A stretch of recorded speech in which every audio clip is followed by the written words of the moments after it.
Pasha Paro, YNet7. Thank you for tuning. All right, so let me get this. Real quick. When they say it's best, right? They say it's always best to make money off of other people's money.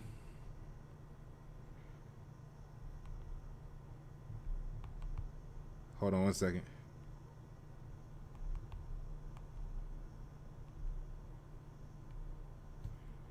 All right. So they say it's best to make money off other people's money, right? I got something great for you today. We're gonna be dealing with the weather. I'm gonna break down. It's a quick review of some CIA documents, and then I'm gonna show you how this all adds up to trillions of dollars, right in front of your face. Something you take for granted every day is being used against you like everything else. All right, so let's get into this real quick. Let's get started.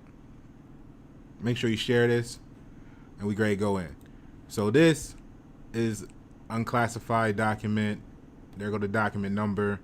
All right, summary of U.S. Navy program and FY 1967. Write this date down. First of all, when you come to my channel, look, we're gonna have this new thing. Right? Because I know some people I don't do this for the views. Okay. Obviously I don't have a monetized channel. I'm just trying to help people. Okay. And what we study here is exactly what we're doing. We studying. So what I want you to do is get your notebooks when you come, you know what I mean, and watch these videos, because we're gonna be taking notes, and I want you to have this so you can share with your families. And in case anything happened with the internet, you know what I mean, you'll have your notes to fall back on, okay? So here we go. 1967, all right? Progress in weather modification and control. Now, I know some of y'all going to be like, we know about this, Pasha. We know about the HARP. But, all right, so we ready to take this to another level. I'm just going to skim through. I'm going to go through this. This document it's really big text, and it's only like 11 pages total. So it's only like a few pages of reading, but I want to go through a couple things here to point out some things, and then we're going to get into the meat and potatoes of this all, and I'm going to show you how this is really a multi-trillion dollar industry. All right? Right in front of your eyes, and it's very timely with the tornadoes and everything that just ripped through the Midwest, okay? So let's take a look at this. All right, so skip this page. All right, summary of the U.S. Navy program and FYC progress, weather modification control, Navy Weather Research Facility, Norfolk, Virginia, 1967. All right, let's get into this. Okay, see, we're already halfway through the document because all of that stuff was like, you know, non-important stuff. Okay, so this is the purpose and scope. Should I go over this with you guys? Let's just get to the good stuff here.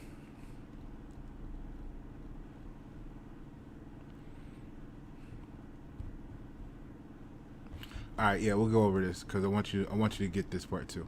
So this guy here, Junior U.S. and Navy Sub Chairman, the Navy's overall objectives and weather modification have been changed but little during the last several years. Now remember, this is 1967, and they're already saying the Navy's overall objectives in weather modification have changed but little during the last several years. Okay, and I want you to keep that in mind, because it's going to be a date coming up prior to this when we get into the radars. Okay, so during the past year, however, the expectations of what, when, and how these objectives can be achieved have crystallized considerably. It appears that the basic research and exploratory development have progressed to the point where it is now possible to commence advanced development for achieving certain specific goals. Okay, so repeat that. It appears that the basic research and exploratory development have progressed to the point where it is now possible to commence advanced development for achieving certain specific goals. Thus, increasing effort is being devoted to engineering specific cloud modifications through computer modeling and to developing materials, equipment, and techniques for treating clouds. I know, you've been watching the chemtrails, but for all those people that thought this was conspiracy, this is to clear that up. But this is not even the point of why we're going through this. I just want to go through this for you to show you this because we're going to get into the money, okay? Because the tornadoes, they said it was down for 240 miles or some shit, right? On the ground. Broke a record. That's what they're saying. I'm going to show you some more records broken with tornadoes. Okay, here we go. So the ability to perform even relatively simple cloud modifications could substantially enhance the effectiveness of many naval operations. These then will be attacked first in order of present feasibility. It is anticipated that from this will come the capability to perform more complex modifications and that within the foreseeable future, we will be able to attack the problems of storm and climate modification with some confidence. Now, climate modification is just, it kind of sounds like climate change. You know what I'm saying? I'm not the best at wordplay, but I mean, hey, I think that's a synonym. Okay, so it is anticipated that from this will come the capability to perform more complex modifications. Now, so this was 67. So we're talking about 53, 54 years ago. You see how far technology in your automobiles, technology in your home, technology in cooking, technology in everything has come in the last 50 years. Yeah, Trish, thanks for tuning in. I think this is way bigger than a distraction technique, but they using it as a distraction because it's kind of like how the symptoms, you know, they're making money off of the symptoms instead of, they're just not telling you that they're also part of the why there's no cure. What's up, Kev? All right, so let's get back to this real quick. Thanks everybody for tuning. This is really, you're gonna enjoy this. I'm telling you, because we knew about the cloud seeding, we knew about the chemtrails, but I'm gonna put it together and show you how the money comes into play and how you paying for this shit yourself. I guarantee you paying for this shit. All right, watch this. So okay, so let's get back to it. It is anticipated that from this will come the capability to perform more complex modifications, and that within the foreseeable future we will be able to attack the problems of storm and climate modification with some confidence. That was 55 years ago almost, okay? So you imagine how far they got. The Navy has and will continue to cooperate with others in the development of this field and participation in the ESSA in Project Storm Fury. Look that up if you like to on your free time. Will continue in the belief that one of the best ways to eventually master hurricanes and typhoon type modifications is to get in and get to work. Yeah, got the chemtrails over California, Trish? Yeah, man. You should take some pictures and post them. Because they thought it was, people be thinking that it'd be going away. So here we go. Naval Weapons Center, China Lake, California. Very timely that you said you saw the chemtrails. So the Naval Weapons Center in China Lake, California, at this time, remember this is 67, has discontinued research in weather modification. So that means if they've already discontinued it, how long, which I meant to look that up, but I got a lot of other good information. If you somebody want to Google that for me real quick and just see when did the Naval's Weapons Center in China Lake start researching weather modification, just drop that in the comments below so everybody can get that information. But anyway, in 67, the Naval's Weapons Center, China Lake, has discontinued research in weather modification and is currently devoting their efforts to the field of environmental application research. So see, to me, reading this, what I hear is they were working on this already. they got to the point where they said, okay, we know we can do it. Now let's start focusing on the environmental application, which is meaning how can we put this into the field. Okay. So they're saying how we are, however, continuing to work in nucleation. Okay. Dr. Whoever that name is keeping his icebox busy with nuclei counting and particle charge work. We expect to remain active in this area. So in addition, we are supporting nucleation research at Colorado State University and South Dakota School of, and I don't know what the word is because it's an old copy that's been digitized. You may want to say Hines or whatever that is. So South Dakota School of, there you go. So we are also continuing Cumulus work with 3 contractors. We hope of getting some quantitative answers in addition to cloud physics research. Warm fog and warm stratus continue a top priority. And we have warm fog and stratus experiments in Hollister. At present, there is nothing to report since the weather has not cooperated. Okay. So continued evaluation of pyrotechnic combustion as a process for generating silver iodide based freezing nuclei has given new information on potential nucleation efficiencies and mechanisms of nucleation.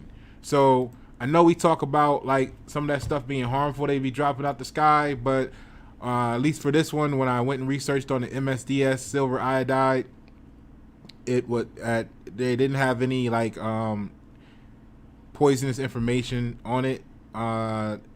It does not meet the criteria for classification, and basically everything is just a rinse. So if you get it, you see here, if following inhalation, just provide fresh air. If your clothes get contaminated with it, just take off your clothing. If the skin comes in contact with it, rinse or shower skin.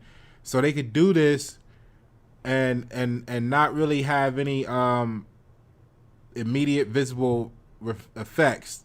That is, unless they, I don't think they actually manipulate the MSDS sheets for anything like that.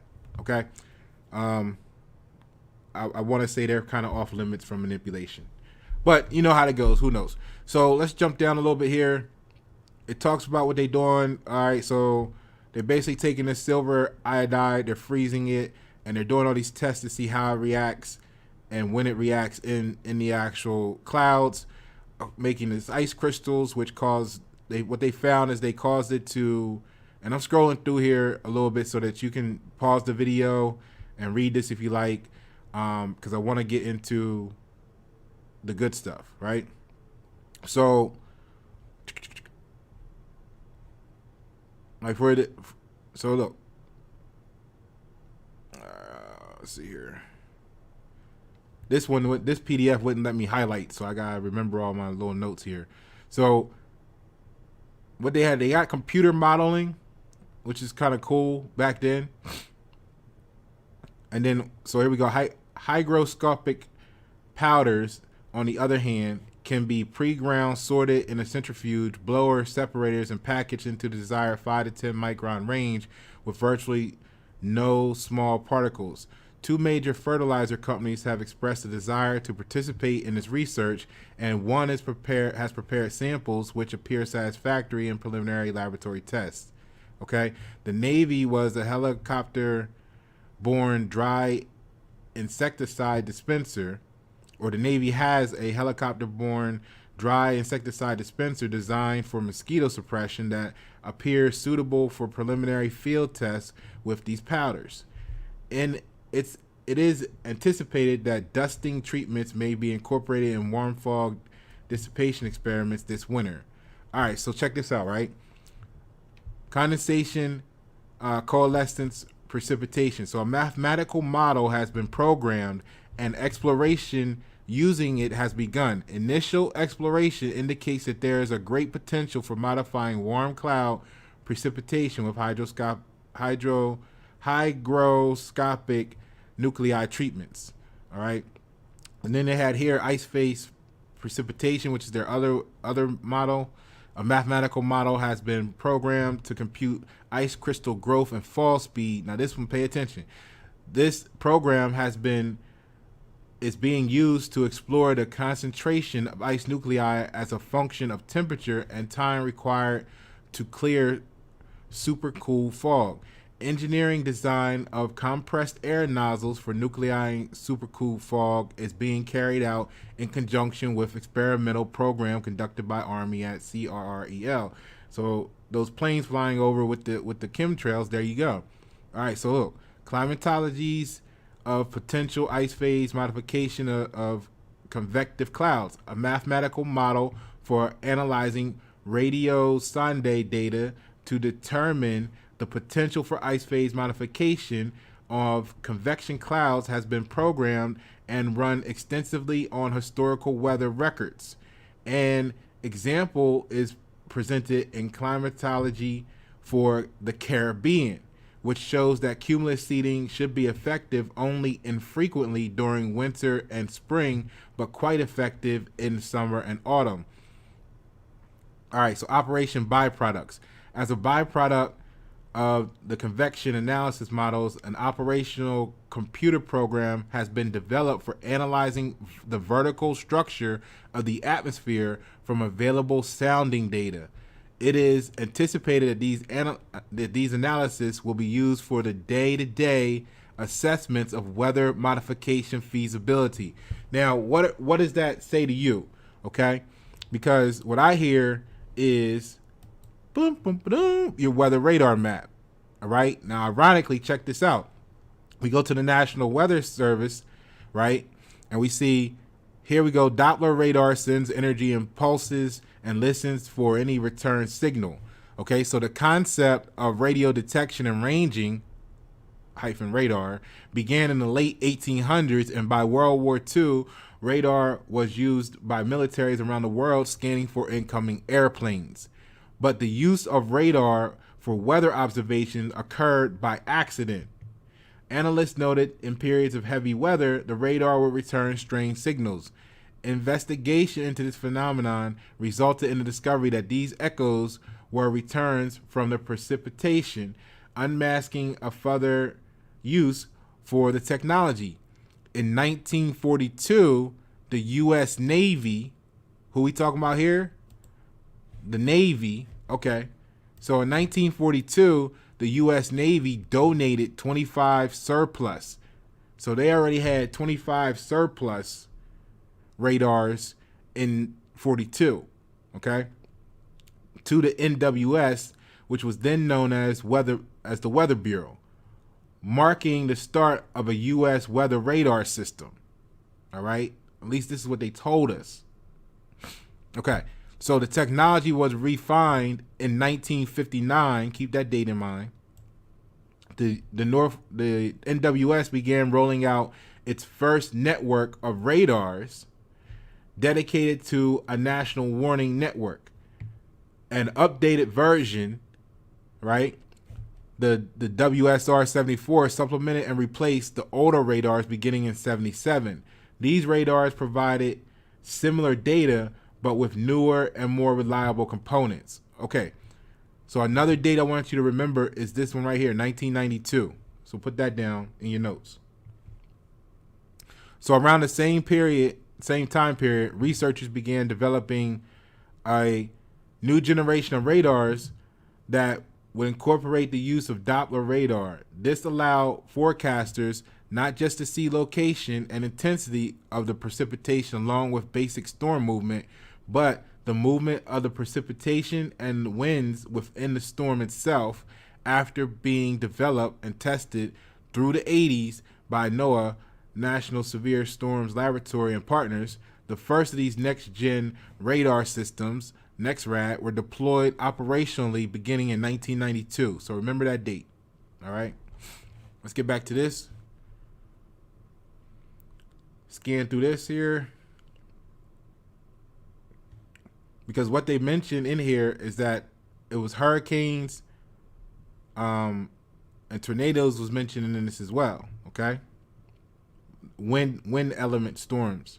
So since the inception of this Joint Department of Defense, Joint Department of Defense, Department of Commerce hurricane modification program, experiments have been performed on just two storms, Hurricane Esther in 1961 and Hurricane Beloa in 1963. Okay, so opportunities for seeding were somewhat limited by restriction to a prescribed area, a band in southwestern North Atlantic between Bermuda and Puerto Rico. Okay, so basically they were able to do these tests way back then. Now check this part out here. Acting upon the recommendation of Storm Fury Advisory Panel, approval was obtained to have the rules for storm seeding eligibility changed. For the 1967 season, any suitable storm in the southwestern North Atlantic was eligible for seeding as long as there was a small probability, 10% or less, of its center approaching within 50 miles of a populated area within 24 hours.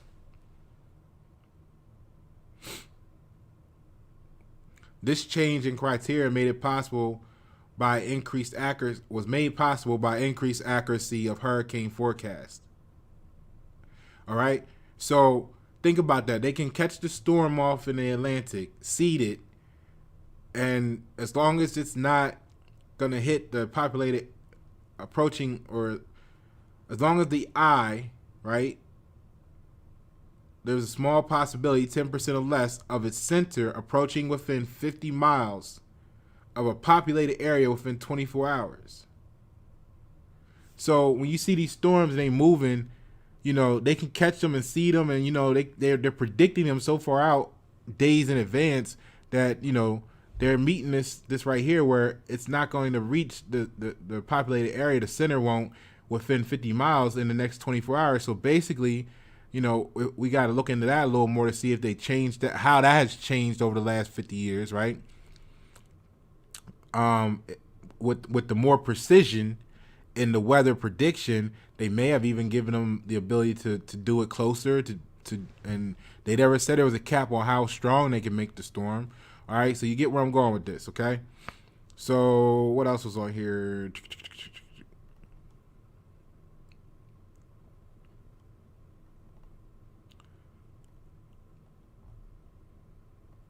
All right, so look, right? So think about this. They're seeding the weather for these storms. And guess what's not exempt? Tornadoes.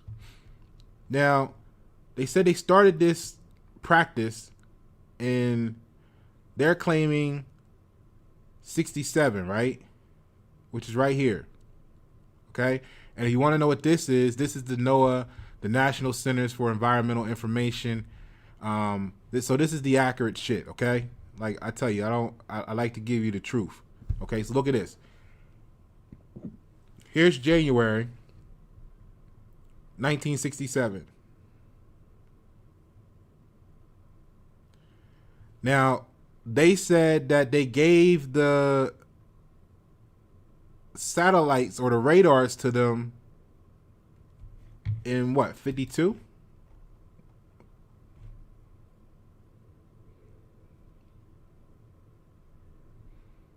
In 1942. Okay, so in 1942, the U.S. Navy donated surplus radars. All right, so remember in 67, they had already said that this other place had been working on this for several years. They didn't define several, but we'll figure it out.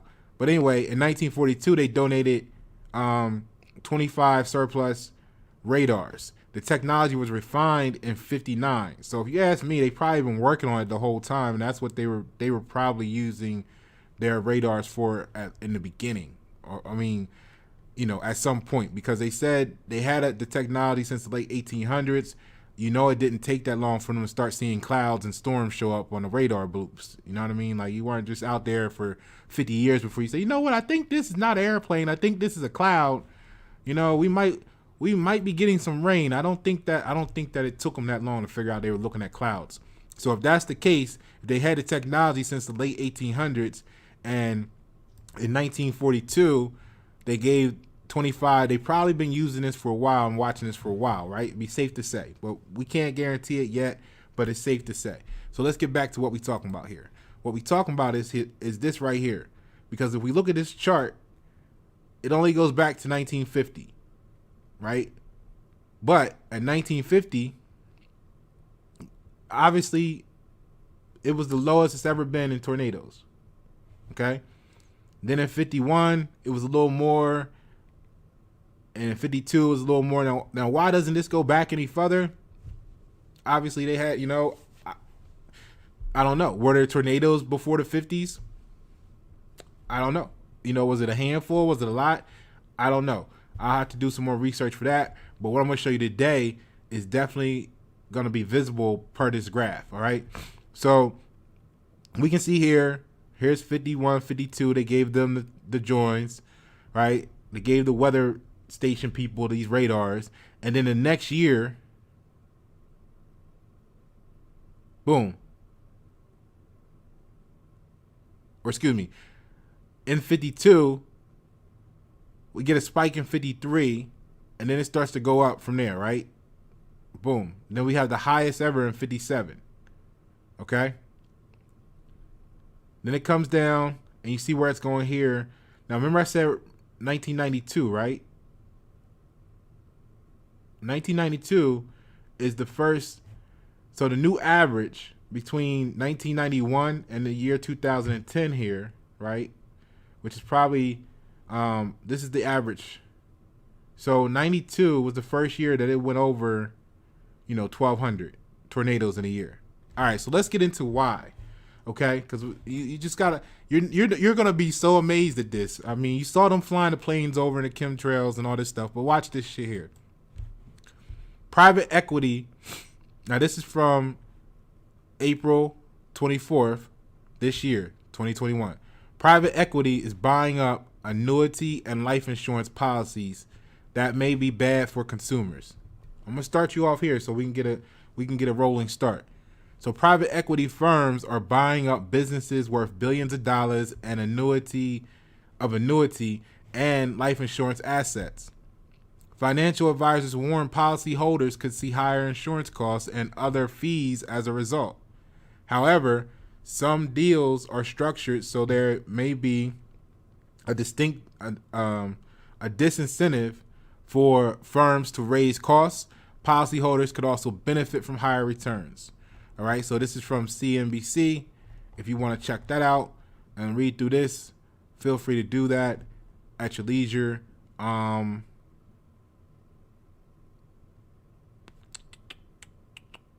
Because it's obviously that you get what it's talking about there. But here, let's get into this, because now I want to get into the good stuff. Now here's the NAIC, right? And this is insurance-linked securities. This is how the money comes into play. So insurance-linked securities, known as the ILS, are products that are rapid development of financial innovation and the convergence of the insurance industry and the capital markets. That doesn't even sound good. So the convergence of the insurance industry and the capital markets, okay? So the securitization model has been employed by insurers eager to transfer risk. Now remember, what an insurance company does, they're supposed to be taking on the risk, right? You pay them a premium and they take on the risk and they pay out when shit happens for you, right? Right. So what they're doing behind the scenes is the securitization model has been employed by insurers eager to transfer risk and use new sources of capital market funding. ILS, both from life and property casualty sectors, hold great appeal for investors. Now here's what we are looking into here. They're called cat bonds, catastrophe bonds. So while catastrophe bonds, cat bonds, remain the dominant type of outstanding ILS, there are also other non-cat bonds, ILS, in existence, such as those based on mortality rates, longevity, and medical claim costs. medical claim cost, mortality rates, 2020, 2021, right? I'm just saying, okay? But that's not even what I'm talking about here today. Let's get it. Okay, so we're going to skip this section. Just give me some money talks. You can see there, look, 41 billion. That's Q4 2019, 3.3 billion just in that quarter. So you can see we're talking about some serious numbers here, right? So then it's telling you some more money, some more times here, more money stuff here. Boom, boom, boom, right? Now here, let's look at what a catastrophe bond is. So cat bonds are a segment of the ILS market. They are used by PC, right? Property catastrophe. Was that what that was? Property casualty, excuse me. Property casualty insurers and reinsurers to transfer major risk on their books, such as hurricanes, windstorms, and earthquakes. I guess you can throw the volcanoes in there too. So let's start over. Cat bonds are a segment of the ILS market. They are used by property and casualty insurers to reinsure and reinsurers to transfer major risk on their books, such as for hurricanes, windstorms, and earthquakes, to capital market investors, reducing their overall reinsurance costs while freeing up capital to underwrite new insurance business. Cat bonds are structured so payment of interest and principal to the reporting insurance company depends on the occurrence of the catastrophe event and defined magnitude of causes and aggregate insurance loss more than stipulated amount. Okay? Now check this out. You want a good investment? You want to be part of some good investment? Who doesn't want to make some money? Right? That's what they're going to tell you. Now look at this. Have you heard of any such thing as a guaranteed investment? A sure thing. Everybody would like a sure thing on their investment, right? So here, check this out. The risk inherent in cat bonds, right, is a key reason these securities are relatively short duration, typically maturing in 3 to 5 years. Since the cat bond market's inception, okay, pay attention to these dates. Since the cat bond market inception, only 10 transactions have resulted in a loss of principal to investors out of more than 300 transactions.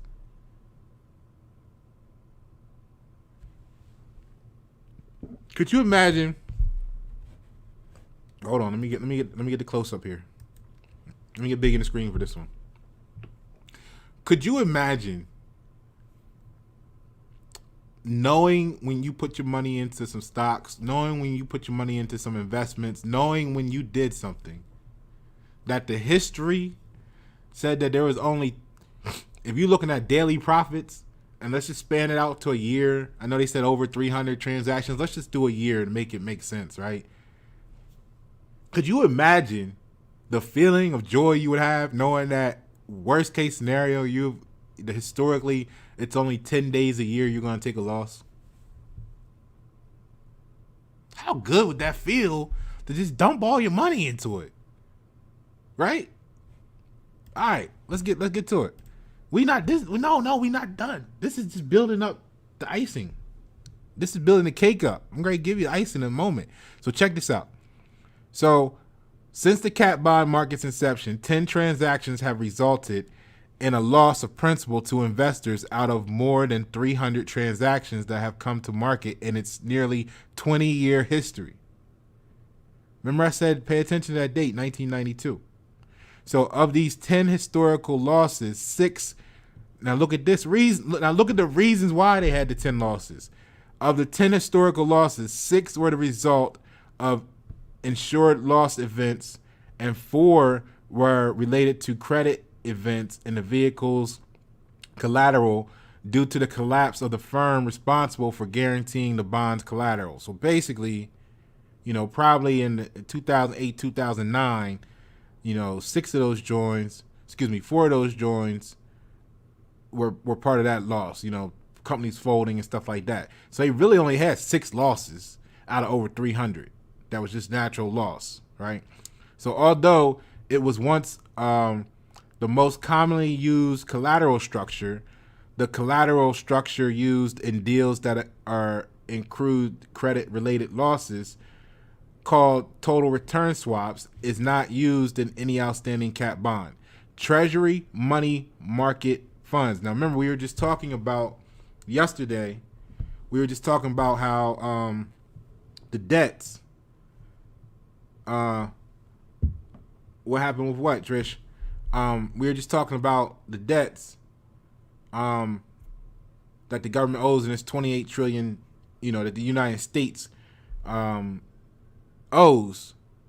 Okay, so Treasury money market funds are currently the most popular collateral solution, followed by similar investment grade securities. So yeah, what we were talking about in yesterday's video was how the government is claiming, or the United States corporation is claiming, that they owe $28 trillion plus. But when you look at it, who they owe the money to, they owe it to us, the Americans, and they owe it to China, and a lot of other stuff kind of balances out in their books because other corporate governments owe them money, so it's like a wash in some cases, et cetera, et cetera, et cetera. So that's what made me, I had an afterthought. I was like, what the insurance company's doing? How did they get up involved in this thing? So here's how they got involved. All right, now look at this though. So cat bonds remain a useful diversifying risk tool for investors' portfolio and valuable risk transfer tool for sponsoring insurance companies. As interest rates are at historic lows, investors continue to look for yield in alternative asset classes. All right. The spreads available in the high yield markets highlight the attraction of the ILS market, which has been the beneficiary of large inflows from institutional investors. What were we just talking about here? Private equity is buying up annuity and life insurance policies that may be bad for consumers. All right, let's go. The lower interest rate environment has caused returns to decline, similar to other fixed income asset classes. Lower interest rates for ILS are generally still marginally higher than similar corporates in this market, characterized by persistent low interest rates.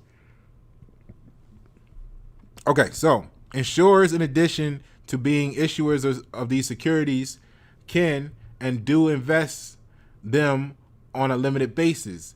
Insurance companies purchase these securities to diversify their portfolios. Typically, insurers are not expected to invest in a cat bond if they are already exposed to the peril in question in their primary business. So now check this out though. Here's a sidecar. So another structure of transferring catastrophe risk to investors is the sidecar, which became very popular in the aftermath of Hurricane Katrina. Sidecars deployed mainly by reinsurers following major catastrophes to add risk-bearing capacity in periods of increased market stress. Sidecars are special purpose vehicles through which reinsurers cede premiums associated with a book of business to investors who place sufficient funds in the vehicle to ensure claims are paid if they arise. In contrast to cat bonds, which are structured as long-term instruments covering a broad array of perils and geographies, sidecars are tactical instruments of limited duration during a hard market. What does that mean? Here it is right here. We're going to read these 2 paragraphs and then we'll move on. All right, got the good stuff coming. As severe natural catastrophes become more frequent due to changing climate conditions, insurers and reinsurers may boost their issuance of cat bonds and sidecars as additional protection from the risk of incurring solvency-threatening losses. As part of regulatory efforts to help manage catastrophe risk, the NAIC and state insurance regulators have developed a comprehensive national plan that incorporates new risk management techniques with solid foundation of solvency and consumer protection inherent in state insurance regulations. Now let me break this down for you with another source. The role of insurance investment in the U.S. economy, winter 2019. This is from the Center for Capital Markets Competitiveness, okay? Only legit receipts, man. So this report was prepared by the U.S. Chamber of Commerce, all right? Because I know if I just got up here and said it, some people would be like, Pasha don't know what he talking about. So, you know, we're gonna make sure you get your good homework here. Let me see here. Trish says there was a glitch, but it's back up now. Yes, create disasters so they can keep making money. Oh yeah. So, but what's more important is the how. Okay, so executive summary here is, we'll just read the executive summary, a little bit of that, and then we'll move on. So the U.S. insurance companies finance long-term improvements, because this is the part I want you to get. U.S. insurance companies finance long-term improvements in the U.S. real economy that drive much-needed municipal infrastructure investments, support developers as they improve and construct commercial and multifamily properties, help farmers purchase needed land, buildings, and equipment, and fund a wide variety of business activity. Okay? I don't think most people realize exactly where and how the money goes and what's going on here, because this makes it a great loop. Okay? Especially look at this. Where does most of the tornadoes happen? Farm country, right? So U.S. insurance companies finance long-term improvements in the U.S. real economy that drive much-needed municipal infrastructure investments, support developers as they improve and construct commercial and multifamily properties, help farmers purchase needed land, buildings, and equipment, and fund a wide variety of business activity. All right? So here we go. As a large and important part of the U.S. capital markets, insurers fill a vital role of as institutional investors with a unique investment strategy. By investing policyholder premiums in anticipation of future claims, U.S. insurers deploy capital focused on longer duration, relatively low volatility investments. These investments support businesses, households, and local governments and are an important source of stability to financial markets.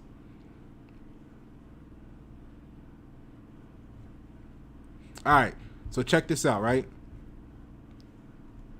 This right here, we kind of went over what is a catastrophe bond, but I wanted to give you this right here. Catastrophe bonds are used by property and casualty insurers as well as reinsurer companies to transfer risk to investors, right? First marketed in the 1990s, these bonds offer insurance and reinsurance companies another way of offsetting the risk associated with underwriting policies. Institutional investors can receive a higher interest rate from cat bonds than from most other fixed income securities. Now, look at this. First marketed in the 1990s. Now, if we go here, they were doing these tests. Tornadoes was started to go off the Richter. And then it became a new high level. Activity was normal. Now in the 90s, we have the next surge, and then in 92, they had the most ever recorded, right? And then we'll learn about the year 1997 is when they claim, we'll see in a moment, that this started occurring in the financial world. And the next year after that, they had again a record-breaking year. Okay? This is why I had to show you the CIA document first. All right? But let's get back to this. So, cat bonds are a type of insurance-linked security. We got that. Okay? Let me see here. Is this the one? No.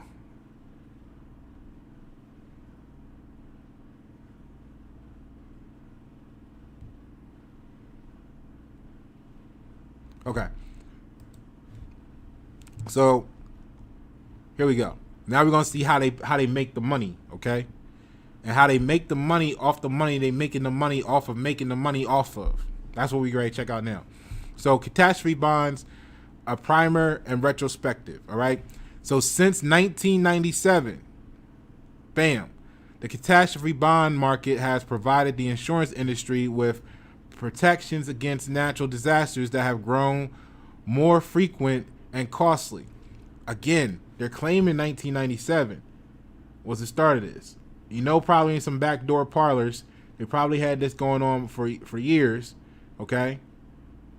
But the hurricane that started it all happened in 92 or 91, and it just happened to be like an upswing there too, okay?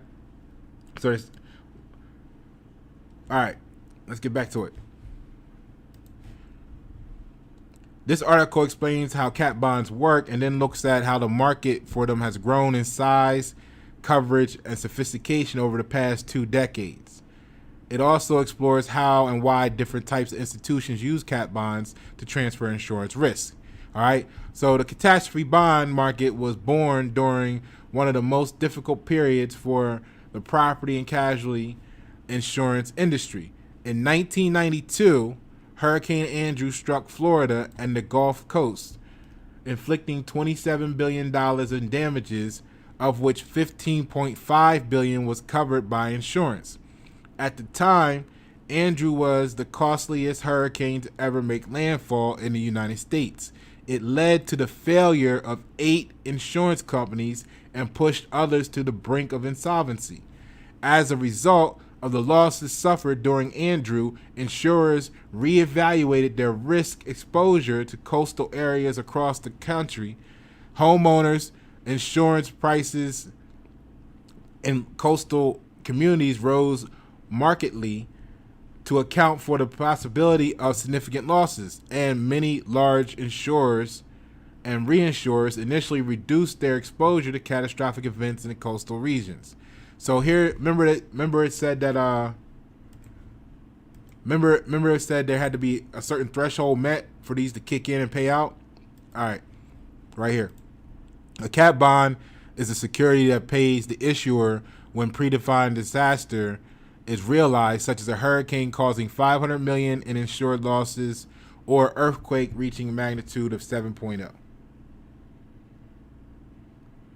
So there are your thresholds.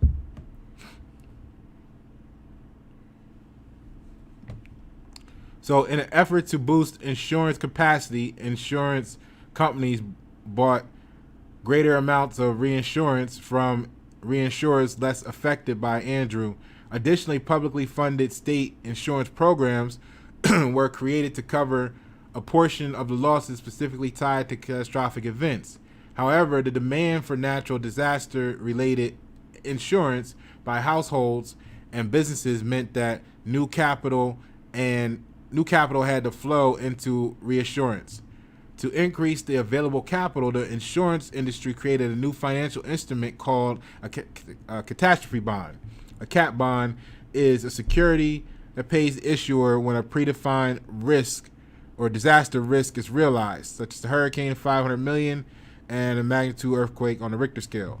So the first cat bonds were issued in 1997, giving insurance access to broader financial markets of offering institutional investors such as hedge funds, pension funds, and mutual funds the opportunity to earn an attractive return on investment uncorrelated with the returns of other financial markets in exchange for assuming catastrophe insurance risks. Okay? Check the notes here. Comments.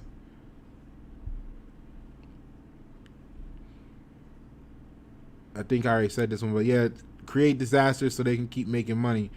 Yeah, but the great part is how they're doing it. Like it's easy, we can't stop there. We already know that they're doing all the disasters, but now you get to see how they're doing it, how it's threaded through the needle, where the needle goes through the fabric, so that we can actually know how to potentially, if we're going to combat this. You know what I'm saying? Do you want to be a part of this system? If you have an insurance policy, this is what you're supporting. You know what I mean? Now the question is, what point, when you look at the ultra wealthy, they don't have insurance policies. Why? Because they can afford to cover their losses themselves. So I think this is part of, that's a good statement, because I tell you what a lot of people would do then. A lot of people will go, oh yeah, they're making money off the catastrophes they're created, and then they'll stop thinking. You know what I mean? They'll stop thinking there. They'll think that that's the end of the story. But this is just talking about how they created the weather modification, and then from the time they figured out that they can then utilize the insurance companies to invest in their own treasury, right? So what's going to cause more money to come into their little system? More destruction. And then it's also beneficial if the insurance companies maybe support the fact that maybe weather modification potentially is being used in these applications, because we're going to show you how they get their check. See, until you know all this, you're just talking. It sounds good. But once we know it all, then we can actually figure out what to do. You know what I'm saying? And I understand there's people out there that don't like know-it-alls, but, they didn't take the time to research all this. They may have stopped thinking when they just said, oh, yeah, they're causing catastrophes to make money. Okay. But we're just talking about windstorms right now. Look at all the other applications and things that they could be doing. And this is just in our area. What about the rest of the world? We've seen the floods in northern Canada wipe out infrastructure, right? Parts of the country is cut off from the rest of the part of the country because the railroads and the whole highway system was destroyed and washed out by landslides. This isn't even warfare uses. This is use against the American population. I don't know. Maybe y'all okay with that, or maybe y'all don't know exactly how it's being done, and because you don't know, you don't feel like there's anything you can do about it. But it starts with knowledge, says G.I. Joe. Now you know, and knowing is half the battle. So let's get back to it. So to understand how the cat bonds work, let's examine a specific cat bond issued by Mariah. So remember, extraction of money or transfer of wealth, right? That's why a lot of people don't get involved in actual stocks and bonds and stuff, because they feel like, it's a setup and they're losing their money, right? So watch this. To understand how cat bonds work, let's examine a specific cat bond issued by Mariah Ray, if I said that right, Ltd., on behalf of American Family Mutual Insurance Company, AFMI, in November 2010. So Mariah, make sure I got this on the screen for y'all. Okay, we good. So Mariah Ray Ltd. was a special purpose vehicle, that SPV we talked about earlier, that acted as an intermediary between the cat bond investors and AFMI, the issuer of the cat bond, right? We're going to see that in the figure here. So this deal allowed AFMI to transfer insurance risk related specifically to severe thunderstorms and tornadoes across the U.S. from its balance sheet to investors.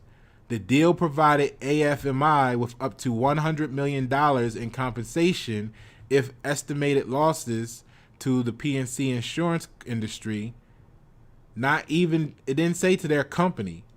See, key word there. If estimated losses to the P&C insurance industry from severe thunderstorms and tornadoes across the U.S. exceeded $825 million. Doesn't sound like a lot, does it? So this contractually agreed upon threshold is known as the bond's attachment point. After the $825 million attachment point was reached, AFMI would receive $1 in compensation for every $1 of additional covered losses up to the $100 million limit. In exchange for taking on this risk, investors receive a 6.25% annual coupon over the bond's 3-year term. So the issuer, right? That's the insurance company, right? They take your premiums, okay? They put it into the special purpose vehicle, all right? What the special purpose vehicle do is they go and get the investors to put up the money. So now they have the money put up. Now check, this is where it gets interesting, because what they're doing is now they're taking that $100 million, right? And they're investing it into down here, if you can see the cursor, where it says collateral account, cash invested in U.S. Treasury money market fund. So they basically took all that money, your premiums, the investors' money, and they dumped it all into the Treasury, right? Treasury's out there building schools with this shit, you know what I'm saying? Building roads, whatever they doing, and they give them a bond. So then hopefully nothing happens and they can just pull their money out later, 3 years down the road, give it back to the issuer, give it back to the investors, and there's some profits that the investors would get, and a special purpose company takes its cut. All right, that's how it works on a good day. So as the SPV in this deal, Mariah Ray Limited facilitated the catastrophe risk transfer between AFMI and the Cat Bonds investors by managing the cash transfers between two parties. See Figure 1. Under the terms of the deal, investors that purchased the bond collectively provided the SPV with $100 million in cash to be used in case payouts to AFMI were due. The cash raised by selling the bonds was then invested in the U.S. Treasury money market. In turn, AFMI provided SPV with annual premiums of $6.25 million. All right? Which, along with the returns on the invested cash from the Treasury money market fund, were passed on to the investors. So you're making, as the investor, if everything goes right, you're making 6.25% off of this deal plus whatever interest. So you feel like you made 10, 15, 20%. Look at the year 2019 going into 2020. I mean, stock market was up 30, 40, 50%. So you feel like that's almost, they could have made $60 million off of that $100 million investment, right? Okay. So it takes money to make money. Now, which along with the returns on the invested cash from the Treasury money market fund were passed on to the investors. In the event that no payouts to AFMI had been necessary, the $100 million in proceeds would have been liquidated from the collateral account at the end of the bond's 3-year and returned to the investors. However, investors in Mariah Ray Ltd. Cat Bond were not so lucky. So here's how it happens, right? This is how they get they said, okay, we could have just made some money off it, but we want all the money, right? Activate the motherfucking cloud seeding technology and spur up some tornadoes. So then they said in the spring of 2011, the Mariah Ray Ltd. deal quickly turned south for investors. Didn't say for the insurance companies, right? For the investors.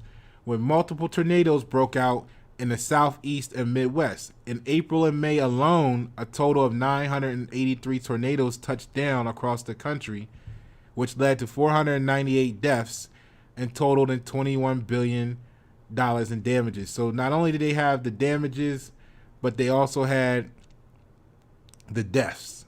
I mean, that's just another check for the insurance companies, unfortunately. Which is fortunately, I guess, for who they're paying the money to. So now, an independent third-party catastrophe modeler. Now we got this third-party person coming in. Got to tell you how much it's worth. You know what I mean? So AIR Worldwide was charged with determining the amount of P&C insurance industry losses covered under the deal. Okay? During the tornado season, we're just going to finish this paragraph and then we're going to move on. So during the tornado season of 2011, the deadliest and costliest in U.S. history, according to the National Oceanic and Atmospheric Administration, we'll see how that plays out after this year, losses quickly piled up, and by October 31st, AIR Worldwide's estimate of industry losses had reached $836.6 million. Now look at that. Given the bonds, let me highlight that for you. So given the bond's $825 million attachment point, this meant investors would face at least an $11.6 million loss in the bond's principal. Okay, because it went over that 825, it went over that 825 million.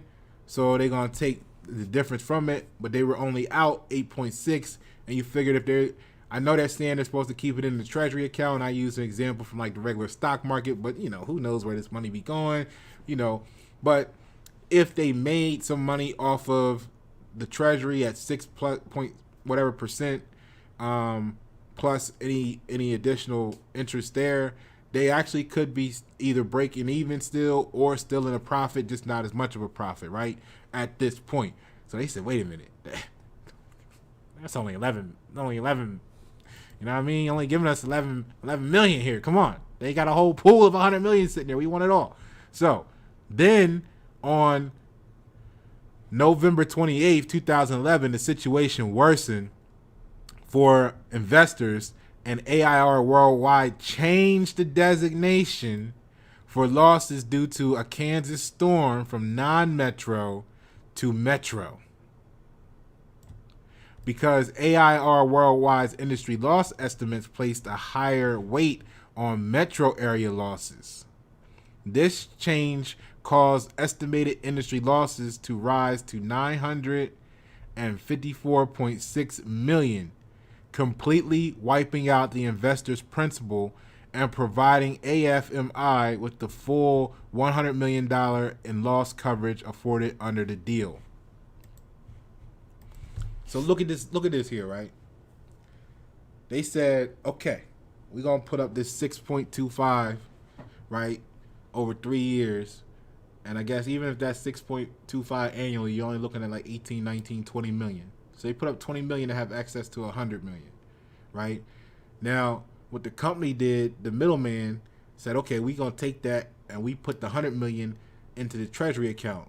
So what the government did is they took the 100 million and they went and built some shit with it and done this and that and the other and gave these little fake bonds. Well, I ain't gonna say fake, but gave these little bonds that said, okay, when you need this, we're gonna cash you out. We're gonna print some money for you, right? And it took the money you gave us, we're gonna print you some when it come time to come get it back, right? So they went and did that. They done built the infrastructure off of your premium policy, started all this, right? Mind you, they still charging you for your stuff, right? They still charging you for your car insurance, your home insurance, right? All that. Okay, so then they put it in. The government takes it, uses the money to do what they want to do with it. Then the investors that put the money in said, hey, we're going to make some money off of this. They went and had the other. I ain't gonna say they went and had them change it, but they conveniently changed it so that now instead of them only being out 11.6, they out the whole thing, the whole 100 million, just from changing something from non-metro to metro. You know, we made a mistake. It's give us all the money, right? So now all of those investors are out their whole investment. The government got paid, went and did what they wanted to do with it, and then they write. Remember, all this money is coming out of an account with no check, with no money in it when they go to pay it back. So then they can just print the other 100 million, digitally send it over to the insurance company, and there you go. And the insurance company doesn't necessarily itself lose $800 and something million or is out $800 and something million. It's the industry, so they get to claim that as long as the industry hits that mark. And think about all these different insurance companies that are actually doing the same thing. So when you see this, conveniently being at the time frame where they were experimenting with this technology, right? And then all of a sudden, boom, boom, boom, boom, boom, it goes up. And then at these dates, 1992, right? We saw that date listed. We saw 57, boom, right? All these peaks happen to be on certain days or the same year. Do you think that's by coincidence? Look at the amount of money off of destruction. Now at the same time, you got the fact that of inflation like we were talking about. So when this property gets destroyed and they come in and say, hey, well, you know, you paid this much for it, but it's only worth this now, right? Are they going to be able to rebuild? It's going to cost them more to rebuild it, right? It's not that it's worth more. It's going to cost them more because the currency is worth less. So now, are they able to rebuild the same property off that same money? No. So what happens? Eventually, you get hit so many times, they start to have to let go of that area. Or the properties keep shrinking and dwindling. Right?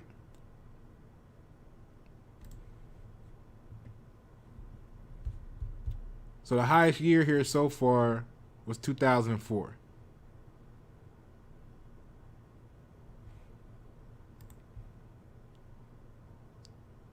Think about that for a moment.